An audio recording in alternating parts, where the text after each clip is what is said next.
Welcome back to Story Time in the City. Today we're going to read Miss Nelson is Missing. How many of you guys have ever been to school and your teacher didn't show up? Well, I know that sometimes when your teacher doesn't show up, sometimes friends act a little crazy. Let's see what happens when Miss Nelson is Missing by James Marshall. Miss Nelson is Missing by James Marshall and Harry Allard. The kids in room 207 were misbehaving again.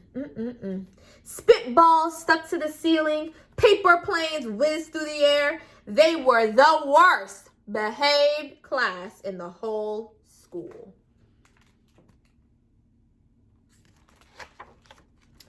Now settle down, said Miss Nelson in a sweet voice. But the class would not settle down. They whispered, they giggled, they squirmed and made faces. They were even rude during story hour. And they always refused to do their lessons. Something will have to be done, said Miss Nelson. The next morning, Miss Nelson did not come to school. Wow, yelled the kids. Now we can really act up. They began to make more spitballs and paper planes. Today, let's just be terrible, they said. Ah, not so fast, hissed an unpleasant voice. A woman in an ugly black dress stood before them. I'm your new teacher, Mrs. Viola Swamp, and she rapped the desk with her ruler. Where's Miss Nelson? Said the kids.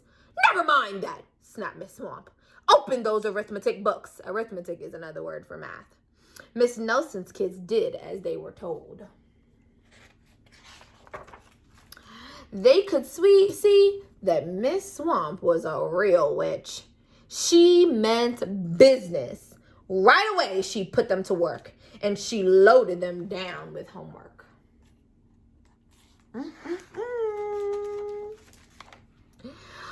Well, I'll have no story hour today, said Miss Swamp. Keep your mouth shut. Sit perfectly still, said Miss Swamp. And if you misbehave, you'll be sorry, said Miss Swamp. The kids in room 207 had never worked so hard. Days went by and there was no sign of Miss Nelson. The kids missed Miss Nelson.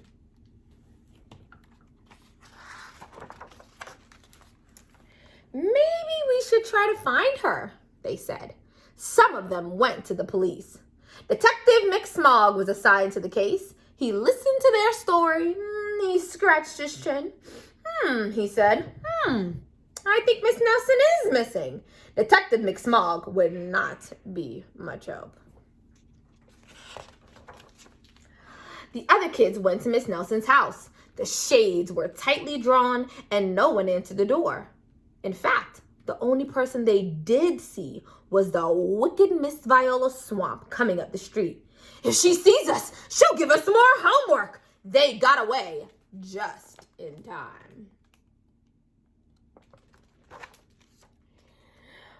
Maybe something terrible happened to Miss Swamp. Maybe she was gobbled up by a shark, said one of the kids. But that didn't seem likely. Maybe Miss Nelson went to Mars, said another kid. But that didn't seem likely either. I know, exclaimed one know-it-all. Maybe Miss Nelson's car was carried off by a swarm of angry butterflies. But that didn't seem the least likely of all. The kids in room 207 became very discouraged. It seemed that Miss Nelson was never coming back, and they would be stuck with Miss Viola's Swamp forever. They heard footsteps in the wall. Here comes the witch, they whispered. Hello, children, someone said in a sweet voice. It was Miss Nelson! Did you miss me? She said. We certainly did, cried all the kids. Where were you? That's my little secret, said Miss Nelson. How about a story hour? Oh, yes, cried the kids. Miss Nelson noticed that during story hour, no one was rude or silly. What brought about this lovely change, she asked. That's our little secret, said the kids.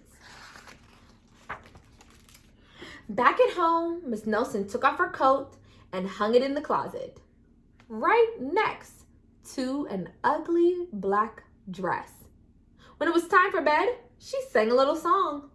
I'll never tell, she said to herself with a smile. P.S. Detective McSmog is working on a new case. He is now looking for Miss Viola Swamp. The end.